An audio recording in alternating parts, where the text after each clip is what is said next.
Hey everyone, happy Easter.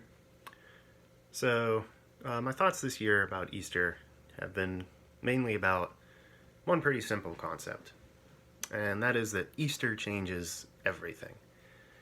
And that may sound cliche, but that's fine, and we still need to hear that and to be reminded of it. We've had huge changes in our lives recently, right, because of the coronavirus, and I think it's important in the midst of that to realize that the changes brought by Easter are even more dramatic, but in a positive way. Easter changes everything, and I mean everything, right? It changes how we should live our lives, it changes our feelings, our service toward others, and even how we approach a crisis like the current one. Why does it do this? Well, Easter changes everything because it tells us something about ourselves. And that thing is absolutely fundamental, and it should be mind blowing. And that thing is, we're going to live forever. And again, something we've all heard before, but just take it in for a second and realize the gravity of that statement.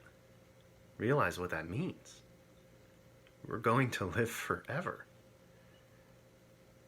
I was sitting once in a room back in the seminary with a couple of friends of mine, and we were up late just discussing like deep things, And my friend Isaac turned to me and said, "Dude, we're going to live forever." And it was just one of those thoughts that just blew my mind, right? Because you don't really think about it that often, but that's what we believe as Catholics. So, all throughout history, there have been people who have searched for ways to live forever, right? You have the explorers who searched for the fountain of youth. You have the knights who looked for the Holy Grail. You have pretty much most movie villains. They're all looking for ways to live forever, right? It seems like the purpose of a lot of quests. But we don't need to look for a way. We already have a way. We already do. Okay? We already live forever because it's part of being a human being. Our souls are eternal. And in heaven, we even get our bodies back. So living forever is a given. It's not a given where we go, but hopefully it's heaven, right? It's supposed to be heaven. And if it's not heaven, that wasn't God's original plan, right? It was a corruption of God's plan. There's a great line from yesterday, from Holy Saturday's Office of Readings, where Christ, he's in the tomb, and he goes down to hell, and he's talking to Adam, and he says, "I ordered you, O sleeper, to awake. I did not create you to be held a prisoner in hell." So, we live forever, and we're made for heaven.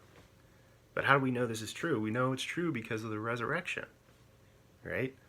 Up until the time of Jesus, the Jews were not entirely clear on whether there was life after death. Some believed in it, some didn't.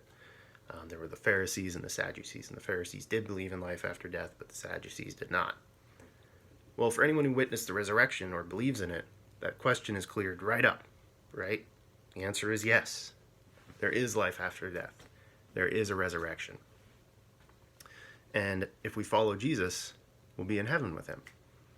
So, the one big problem that's always plagued humanity has been death, right? Question is, what's the point of all this if it just ends? So that question, that problem, is solved today on Easter. So that's how Easter changes everything, and that's why even in a crisis like this, we have hope. Okay, this life is just a drop in the bucket compared to eternity, and then true life begins. So that doesn't mean we can't ever be sad or grieve, right? There is suffering and there is sadness, but it's all temporary. Heaven is eternal. So whatever's going on in your life, remember, we are eternal beings, and we know that because of Jesus' resurrection, and that changes everything.